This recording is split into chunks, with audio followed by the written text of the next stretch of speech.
share with you from life experience, talking a little bit about low carb, talking a little bit about spiritual health din at the same time na makakatulong sa atin sa panahon ngayon kung kailan sobrang mahal na mga bilihin po.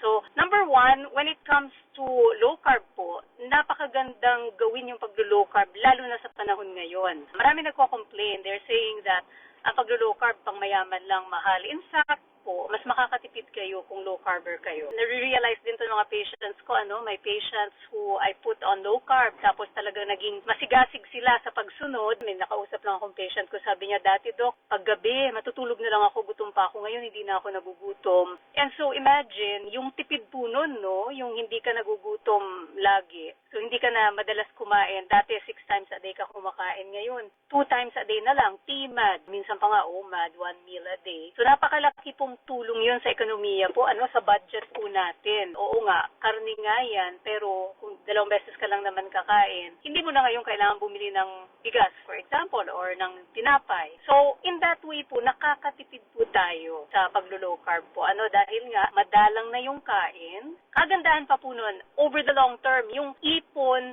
na mangyayari po sa atin dahil hindi na tayo yung lagi nagpapa-hospital po, hindi na tayo laman ng clinics ng doctor, hindi na po tayo laging nagkakasakit, wala na yung mga gamot na katakot-takot, kadami-daming mga gamot na dati iniinom natin dahil ang dami nating sakit. So, napakarami pong tulong sa ekonomiya yung paglo-low carb po, lalo na ngayon, sa panahon ngayon, we have to be practical, mga kapatid. Yun pong ating masisave sa paglo-low carb, doon na lang sa hospital bills, doon na lang po sa gamot po, and ito na nga, sa pagkain, napakalaki po. And then on the other end naman, isang tip naman ito regarding sa, practical tip when it comes sa mga ganitong pagkakataon.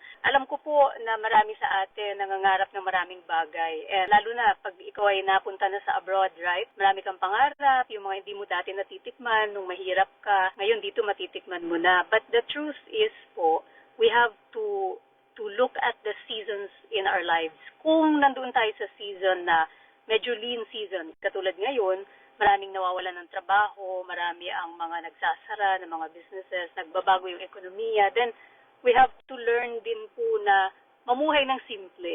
Alam niyo, walang masama kung iti-treat niyo ang sarili ninyo, kung meron kayong extra.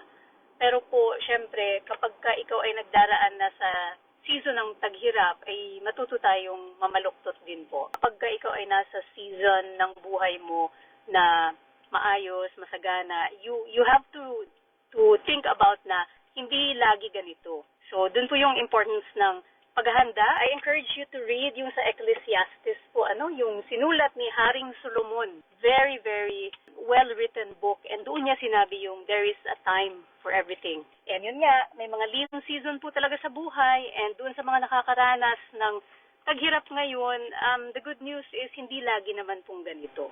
Lalo pa po kung very, very strong yung ating pananampalataya po, malalagpasan natin yung mga season sa buhay natin without too much distress kasi nananalig tayo.